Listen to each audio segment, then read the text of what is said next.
Okay, leo tunakwenda kuangalia mada ya mwisho ambayo tunaita public speaking, au kwa lugha nyingine tunaita uzungumzaji mbele ya hadhira. Kwa hiyo unapokuwa unazungumza mbele ya hadhira, kuna vitu vya msingi sana ambavyo unahitaji kuvizungumza. Unahitaji kuviangalia pia. Kuzungumza mbele ya hadhira haimaanishi kuzungumza bila kuwa na utaratibu au kuzungumza bila kufuata kanuni. Uzungumzaji mbele ya hadhira unahitaji kuzingatia kanuni, na uzingatiaji wa hizo kanuni ndio unamsaidia kiongozi kuweza kuwasilisha vizuri kile kitu ambacho alikuwa ana malengo ya kuweza kuwafikishia ujumbe wale hadhira ambao wanasikiliza. Kwa hiyo ukiwa kama kiongozi ambayo tumekupa mafunzo ya awali ya kufahamu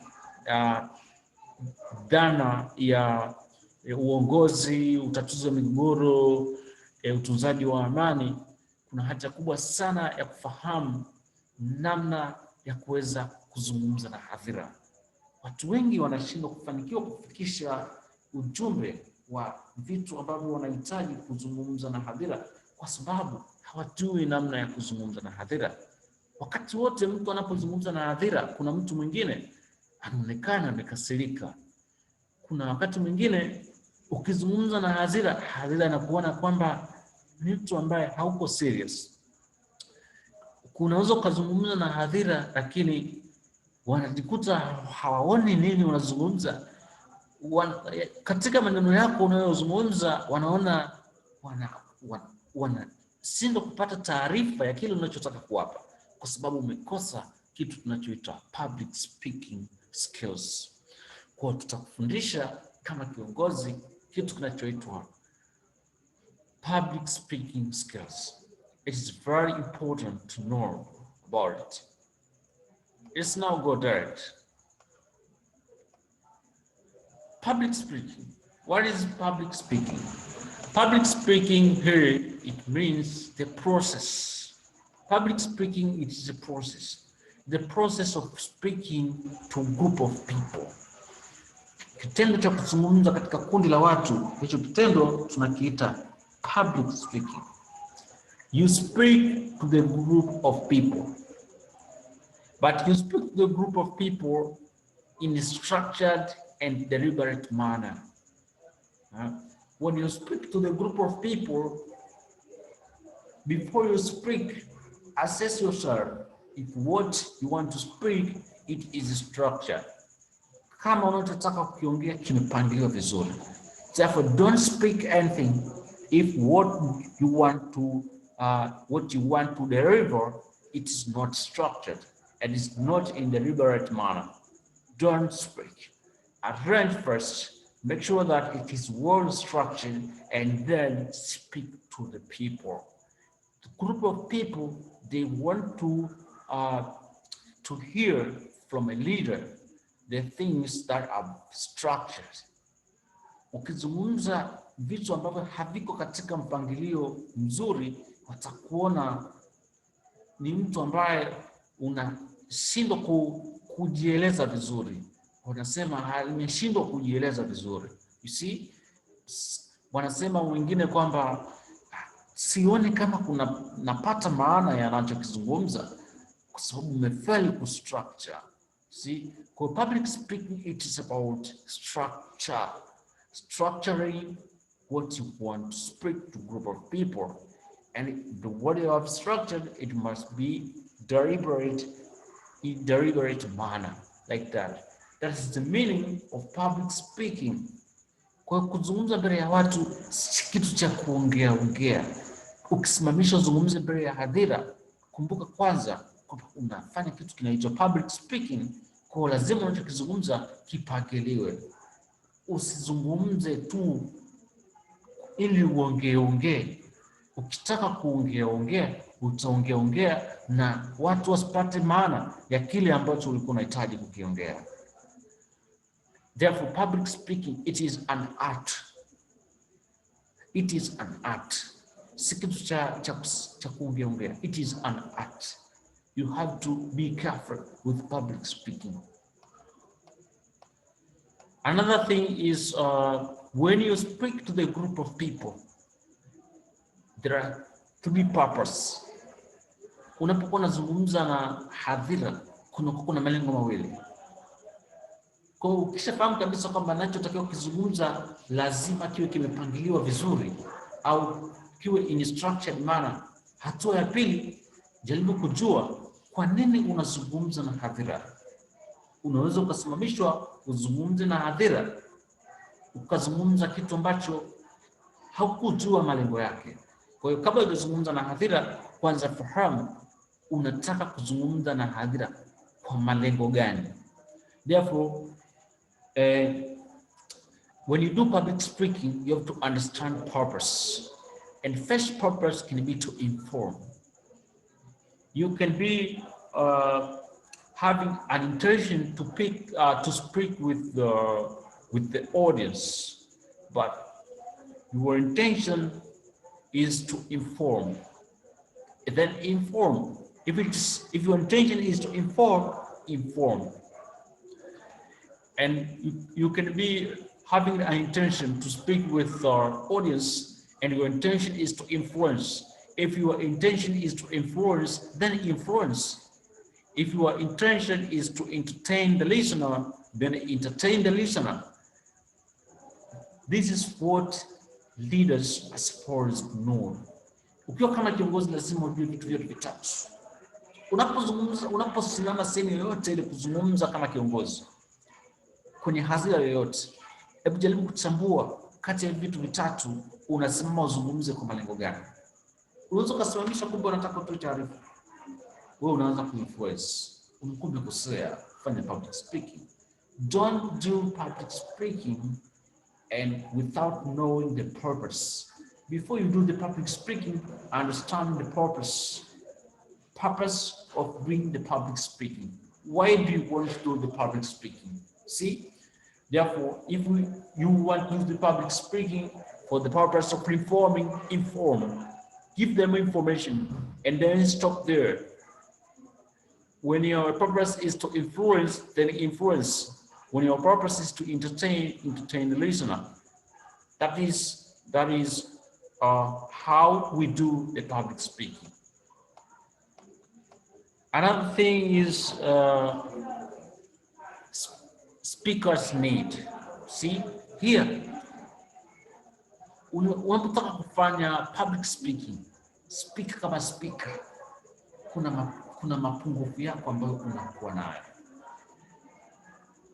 Speaker, kabla hujafanya public speaking, jaribu kujitazama wewe kama wewe. Kuna vitu gani unapungukiwa ambavyo kwa namna moja au nyingine vinakuzuia usiweze kufanya public speaking vizuri.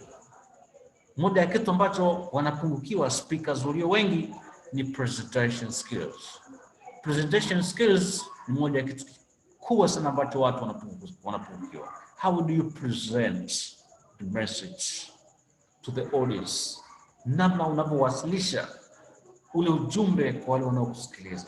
Presentation skills. If you give the good presentation skill, then your public speaking will also be good. Therefore, to give a very good presentation skill, you need to have to give the very good presentation. You need to have the good presentation skills. Lazima uwe na good presentation skills. But how do you get the good presentation skills? To get the good presentation skills as a leader, presentation skills can be developed. You have to acquire the presentation skills. You have to develop the presentation skills. And how do you develop the presentation skills? Through training. You have to be trained how to present the message. You have to be trained. Unatakiwa kupata mafunzo ya namna ya kufanya presentation. Usipojua namna ya kufanya presentation, utashindwa kuweza kupeleka ujumbe kwa watu ambao unaongoza. That is is it. Another thing is you need to have experience. Lazima una experience ya kufanya presentation skill, ya kufanya presentation. Another thing, as a speaker, you need to know the purpose or the aim of presentation. Before you do the presentation, before you present the message to the audience, understand the purpose or the aim of presentation. As I have said last time, elewa kwanza kwa nini unafanya presentation. Ukiwa kama kiongozi, unaweza kuwa ni president wa university, unapata nafasi ya kusimama na kuzungumza mbele ya utawala wa chuo, au unaweza kuwa ni mkurugenzi, unazungumza mbele ya wafanyakazi, na wewe ni mkurugenzi, wafanyakazi wanakuona, yani kama unakuja kupiga kelele asubuhi. Watu wanakuja kwenye kikao, unasema ninataka kuja kuzungumza na wafanyakazi, unajikuta watu wanaona unapiga kelele. Wanaona unakuja kufurahisha watu, kwa sababu unapokwenda kufanya presentation, kwenda kuzungumza na wafanyakazi, haukujua kwa nini unakwenda kuzungumza na wafanyakazi. Ukiwa kama kiongozi ambaye unaweza kuwa kiongozi kwenye kampuni, au kuwa kiongozi wa serikali, au kuwa kiongozi wa familia, fahamu kwa undani zaidi kwa nini unafanya presentation, kwa nini unataka kuzungumza na audience wako. Therefore, the purpose, moja malengo yanaweza ikawa ni to inform. Ukiwa kama kiongozi wa kampuni, unaweza kutaka kuzungumza na wafanyakazi, kumbe lengo langu ni kutoa taarifa. Kama ni kutoa taarifa, toa taarifa. Na utoaji wa taarifa una misingi yake, namna ya kutoa taarifa. Ni vitu ambavyo kwa watu ambao wamefanya vizuri tutazidi kuwafundisha. Unaweza kuwa kama kiongozi unataka kutoa taarifa kwa watu wako, kuna namna ya utoaji wa taarifa. Lakini inaweza ikawa unataka ukiwa kama kiongozi wa kampuni, unaweza kuwa unataka kutoa taarifa kuhusiana na new product. Katika kampuni ambayo kuna product mpya ambayo kama kampuni mko nayo, unataka kutoa taarifa kwa wafanyakazi, taarifa kwa customer, toa taarifa. Lakini inawezekana ni announcement, ni tangazo, toa tangazo, lakini inawezekana ni market opportunity, fursa za masoko, toa taarifa.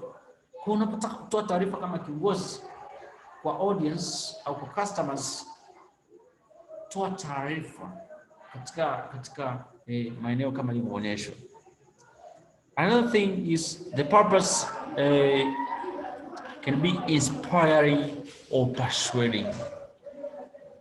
Unaweza kuwa unafanya presentation lakini malengo yako unataka kuwa inspire. If your purpose is to inspire, then inspire. Kama unataka kuwapa hamasa, wape hamasa watu. Wape hamasa watu. Kama lengo lako ni ku-inspire, wape hamasa watu. And what do you inspire? You can be inspiring about convincing people. You want to convince people. You convince people to do what? To convince people to change. Kwa hiyo ikiwa lengo lako la kufanya public speaking ni kutaka kuwashawishi watu, basi shawishi watu. Isije katokea kwenye kipindi cha utoaji wa taarifa wewe ndio unashawishi, unakuwa ufanye public speaking. Watakuwa wanashindwa kukuelewa. The audience understand much a leader who is very specific. If you are a leader, you must be specific about what you are speaking to them. If you stood to speak to them for the purpose of inspire them. Don't inform at the time of inspiring. Also, you can be having an intention of inspiring people to start doing new things. If you want to inspire people to start doing new things, then inspire like that. Also, another thing is to communicate views. You can be having an intention of presenting the message to the people, but your intention is to communicate views. Then communicate views. and you can be having an intention of communicating the views, but aiming to enable people to receive and understand. Unapokuwa na communicate, utegemee vitu viwili, to receive and understand. Kwa hiyo na lengo la communicate, unataka kuwasiliana nao kitu fulani, unataka kuwasilisha mawazo yako, mitazamo yako, you want to communicate your views. You expect people to receive and to understand. That is your expectation. Therefore, if the purpose is to communicate views, communicate views. Don't communicate views at the time of informing. Don't communicate views at the time of inspiring. If your purpose is to inspire, inspire. If the purpose is to communicate, then communicate. Another thing is to educate. You can be having the purpose, you can be having the aim of educating, like that. Therefore, if your purpose is to educate, then educate. Because good presentation can be used to educate and motivate. Kunapokuwa na presentation nzuri, inaweza ikasaidia kuweza kuelimisha watu, lakini pia na kumotivate, like that. But let us see something called effective presentation. Effective presentation, here we mean that the presentation, the presentation that is successful,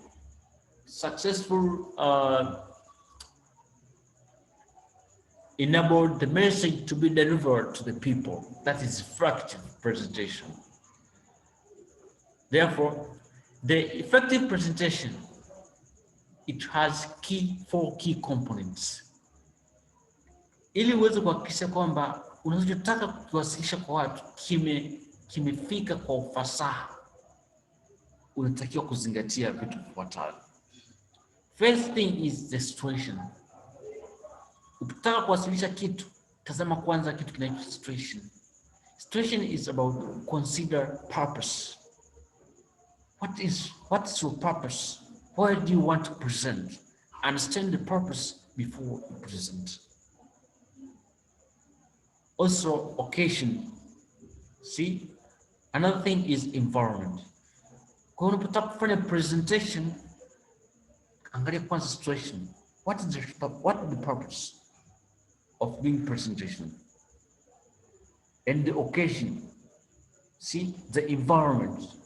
Vitazame hivi vitu vyote kwanza, vitakusaidia kufahamu situation nzima ya kwa nini unafanya presentation. And these things, they will help you to understand how to do or how to present the message of your speech. Another thing is the audience. Unapotaka presentation yako iweze kuwa effective, uwasilishe kwa watu vizuri na wakuelewa bila tatizo, unatakiwa kwanza wale watu ambao unazungumza nao, ile hadhira unayozungumza nayo, lazima kwanza uielewe hadhira. Usizungumze au usifanye public speaking kwenye hadhira usiyoijua. Fanya utafiti mdogo wa kuwafahamu watu unaoongea nao ni watu aina gani, ili utakapokuwa unazungumza nao, uzungumze nao kwa mafanikio. Tazungumza kidogo. Unaweza kuwa ni kiongozi kwa baadaye, unataka kuongoza nchi, au unataka kuwa mbunge. Unataka kunadi sera zako. Unakwenda mahali fulani, unataka kwenda kufanya public speaking. Lakini pale kuna mchanganyiko wa hadhira. Kuna vijana, kuna wazee, kuna wanawake, kuna mchanganyiko wa hadhira mbalimbali. Hata unapokuwa unafanya public speaking, lazima kwanza utambue uwepo wa hadhira zote na utengeneze utengeneze speech au utengeneze vitu ambavyo utaenda kuzungumza nao ambavyo vinalenga hadhira zote. Kwa hiyo elewa kwanza, naenda kufanya public speaking, lakini naenda kuonana na hadhira wa aina gani? Ni watoto, vijana, wazee, wanawake? Lazima tuenda kuzungumza na hadhira aina gani. Baada ya kufahamu, andaa vitu ambavyo vinaendana na hao hadhira. After you know the audience, then identify who are my audience. See? And what are their needs and expectation.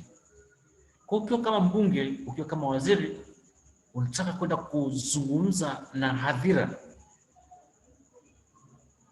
lazima kwanza ujue hadhira hawa ni akina nani.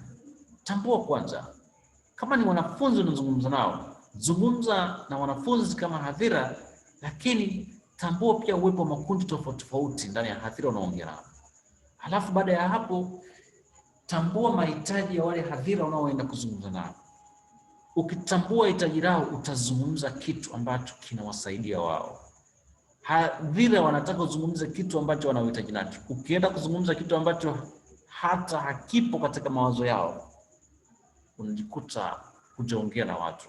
Unaweza ukawa unazungumza na watu ambao hawako pale, wako mbali kidogo, like that. They understand the audience. Another thing is understand what is their knowledge. Hadhira wanaozungumza nao, kwanza jaribu kutazama katika kile kitu unachoenda kuzungumza nao, wanakielewa kwa mapana kiasi gani.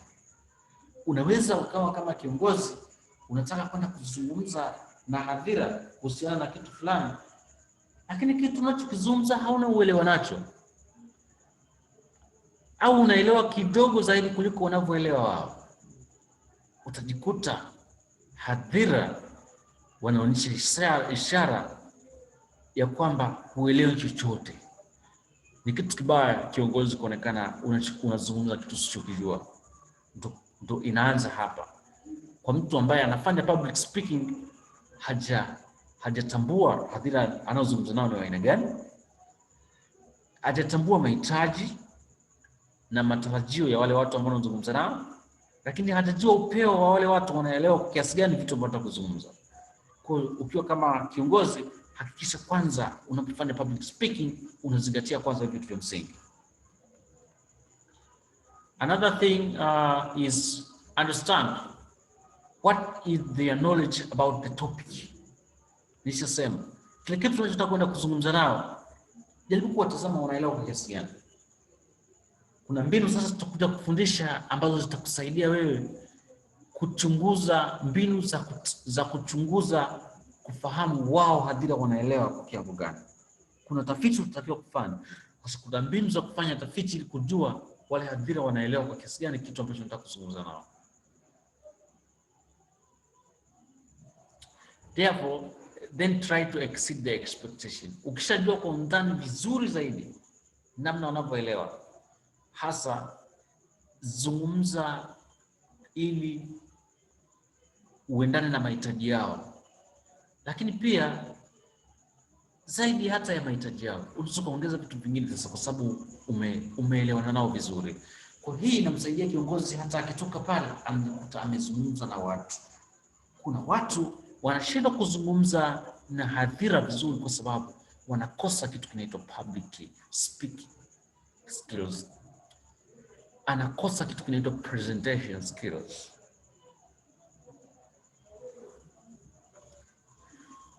You see this person, this is a speaker. See, this is a speaker. And speaker, ukiwa kama speaker, moja ya kitu cha msingi ambacho unahitaji kufahamu ili uweze kufanya effective public speaking ni understanding. Speaker lazima uwe na understanding na kitu unachotaka kuzungumza, unakielewa kwa kiwango gani. Understanding. Also controlling. Speaker lazima uji control. Conquering your fear. Kuna speaker anaenda kuzungumza mbele ya watu lakini anakuwa ni mwoga. See, you have to conquer. Lazima uiondoe ule uoga.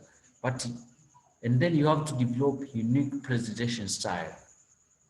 You have to understand, control, conquer your fear and develop a unique presentation style. Style ya uwasilishaji wa vile vitu ambavyo unahitaji hadhira waweze kuvielewa. Tutazungumza pia kuna style za uwasilishaji.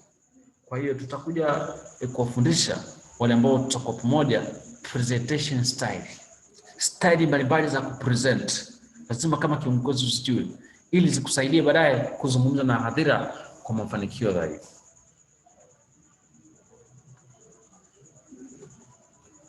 Another thing is the presentation.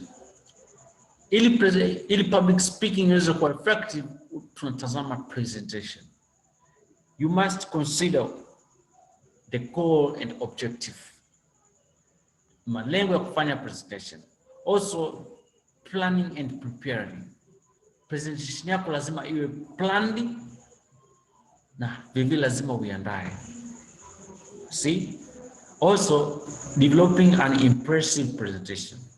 Kwa katika presentation kuna vitu ambavyo unatakiwa kuvizingatia ili kuhakikisha kwamba presentation inakuwa ni presentation ambayo ina mafanikio makubwa kusaidia wewe kuwasilisha ujumbe vizuri kwa hadhira. Therefore, before you present, check your presentation. Check your presentation. Understand the goals and the objective of the presentation. And then plan your presentation. Plan and prepare. After you plan and prepare, then develop an impressive, it means very attractive presentation. Presentation ikiwa very attractive, watu wanaelewa vizuri zaidi. See, tunasema kwamba public speaking it is an art. Si swala la kuongea. See, like that. Another thing is you have to note that give the audience what they want. Unapokuwa unafanya presentation, wapatie hadhira kile kitu wanachokitaka. Usizungumze vitu ambavyo viko nje ya upeo wao. Unaenda kuzungumza na wafugaji. Wewe ni kiongozi, unaenda kuzungumza na wafugaji. Lakini unaongea habari za kilimo. Itakuwa sio presentations nzuri. Unapozungumza na wafugaji, fanya utafiti kufahamu wafugaji wanataka nini hasa. Give the audience what they want. Unazungumza na wakulima, fanya tafiti kufahamu wakulima wanahitaji nini hasa. Give the audience what they want. Don't speak and you just speak. Just speak what the audience they don't want. Make sure you speak to give the audience what they want. Give them something more. After you understand what the audience they want and you speak to them, you can even add more than what you get, more than what they want. You can give them more than what they want. Na hadhira wanajisikia vizuri zaidi, wanaelewa vizuri zaidi. Kwanza umewapa wanachokitaka wao. Lakini kwa kila ulichowapa, kuna kitu pia umewaongezea. Hadhira wanakuelewa vizuri zaidi. Another thing is leave them wanting more. Utakapokuwa umeondoka pale, hakikisha kwamba kuna kitu umewatengenezea kitawafanya wao wakutafute tena, wahitaji kuonana na wewe tena mara nyingine. Lakini si kwamba uwape taarifa waonane na wewe kwa mara nyingine.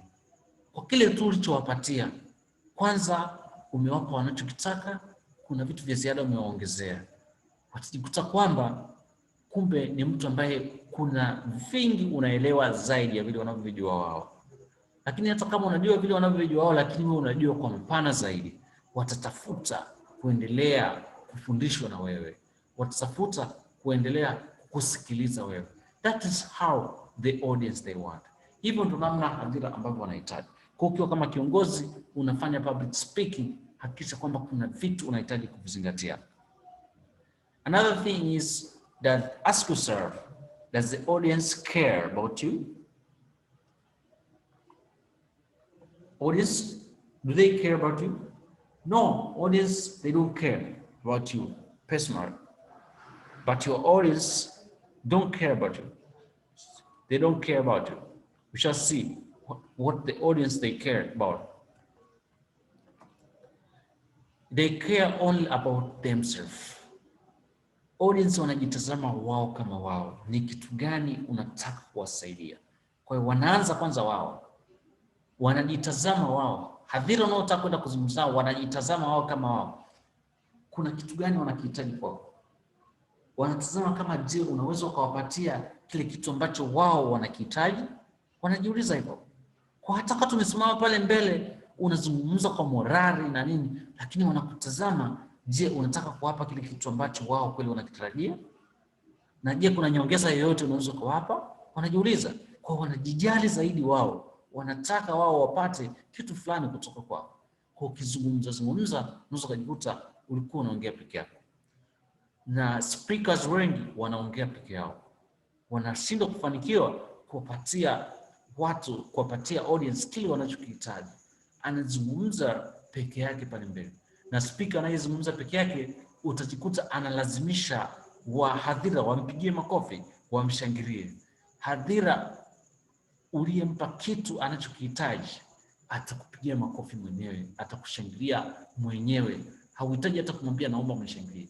Ukifanya hivyo, kuna mahali yawezekana umeshindwa kumpa hadhira kile kitu anachokihitaji.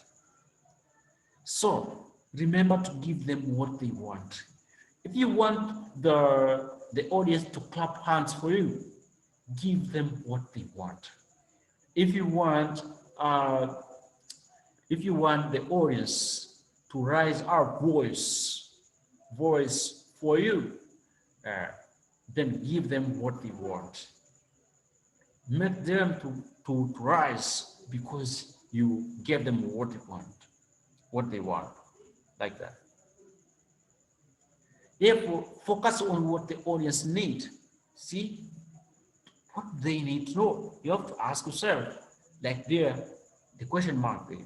Ask what the audience needs to know, and then give them what they want. That is what the audience they want. Ndo hadhira wanataka hivyo. Okay, another thing is phases of presentation. Unapokuwa unaandaa presentation yako, kuna vitu vya msingi unahitaji kuvifahamu. Presentation inakuwa ina vitu gani? Hivi ni vitu ambavyo vinatakiwa vichunguze katika presentation. 3 components of the good presentation. The first thing is planning phase. Unapotaka kuandaa kufanya public speaking, kuna vitu vya msingi unazidi kuvifahamu. Kwanza kuna hiki kinaitwa planning phase. Planning phase, you develop the main points. Unaandika kwanza vitu vya msingi unapotaka kwenda kuzungumza nao, una write down. Unapotaka kwenda kufanya public speaking, andika kwanza vitu unapotaka kwenda kuzungumza nao. Andika kwanza unataka kwenda kuzungumza nao vitu gani. After then, preparation first. Here you structure your presentation. Baada ya kuandika vile vitu ambavyo unataka kwenda kuzungumza na wale audience au na wale hadhira, sasa unakuja kupangilia vizuri presentation yako. See? Another thing is delivery phase. Delivery phase, this involves your personal style. Hii ni hatua ambayo unakwenda sasa kuzungumza au kwenda kuwasilisha kile kitu ambacho ulikuwa na matarajio ya kuwasilisha kwao. See, those are phases of presentation. Lakini unapokuwa unafanya presentation, kuna kitu kinaitwa tips and techniques for good presentation. Unaweza ukawa umepangilia vizuri presentation yako, lakini sasa hujui techniques za presentation. Wakati unafanya presentation, vitu vya msingi ambavyo unatakiwa kuzungumzia, hizi ni kama kanuni unazotakiwa kuzifuata wakati unafanya presentation, wakati unafanya public speaking. Hizi ni kama sheria unazotakiwa kufuata. The first rule is don't put both your hands in pockets. Kuna watu wanaweka mikono mfukoni and then unafanya presentation. See, this makes you look unprofessional. unaonekana ni mtu ambaye si mtaalamu, si mtaalamu kabisa, unaonekana si mtaalamu. See, also circulate around the room as you speak. The movement brings physical closeness to the audience. Wakati unaongea unatakiwa kutembea, unatembea, inaonyesha ukaribu kati ya wewe na wale unaozungumza nao. Kuna mtu anafanya public speaking, anasimama sehemu moja mwanzo mpaka mwisho. That is not good. Unatembea unapokuwa unafanya public speaking, lakini usiweke mkono mkono. Also, it is better to finish slightly early than to even to overrun. Ni vizuri ukamaliza mapema. See? Hawataki kuwa na presentation ndefu zaidi. See? Also, kuna vitu ambavyo hutaki kuvifanya. See? Read directly from notes. Unapokuwa unafanya public speaking, si vizuri sana unafanya public speaking kwa kusoma mstari kwa mstari. Ni vizuri zaidi ukawa unazungumza kutoka kichwani, vitu ambao ukiendana na vitu ulivyokuwa umeviandika. But read directly from the screen. Don't read directly from the screen. Also, turn back on the audience. Unapokuwa unazungumza na audience, usiwageuzie mgongo. Haitakiwi. Wanatakiwa kuona wewe usoni.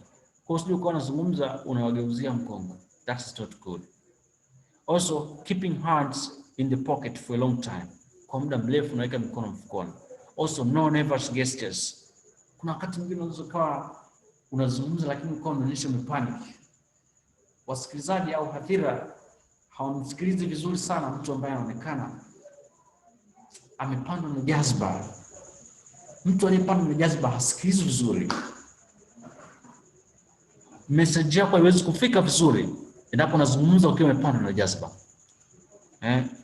No, you know, and etc. Hautaki kuwa na hivyo vitu. Kuna mtu anasema you know, havitakiwi vitu kama hivyo. Also, talk too fast. Hautakiwi kuzungumza kwa haraka sana, kuna watu shida kuelewa. Also, talk too quietly. Hutakiwi pia kuongea kwa sauti ya chini. See? Kwa hivyo ni sheria ambazo unatakiwa kuzifuata wakati unafanya public speaking. Okay?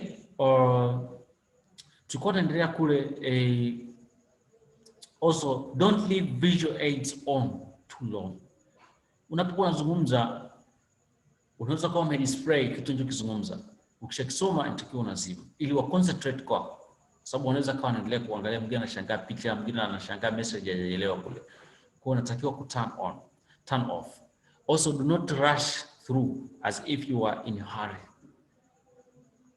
Epuka kuonekana kwamba unazipeleka slide haraka haraka kama vile uko na haraka zaidi. Involve members by asking them questions. Utakapokuwa unazungumza, hakikisha kwamba unauliza maswali. Also, be honest with the audience. Kwa kweli, hakikisha unazungumza vitu unaweka navyo. Also, handle the questions at the end. Pia uliza mwishoni, hakikisha kwamba unapokea maswali, unawapa nafasi ya kuweza kuuliza maswali. That is good techniques. See? Therefore, thank you for listening. This is our last class. Thank you for all who have participated effectively in our training. We wish you all the best. And after here, then we shall give the explanation about what the next step that you want, you are supposed to look for. And then another thing is, make sure you record the clip and you send it to us. Thank you very much for listening. Thank you.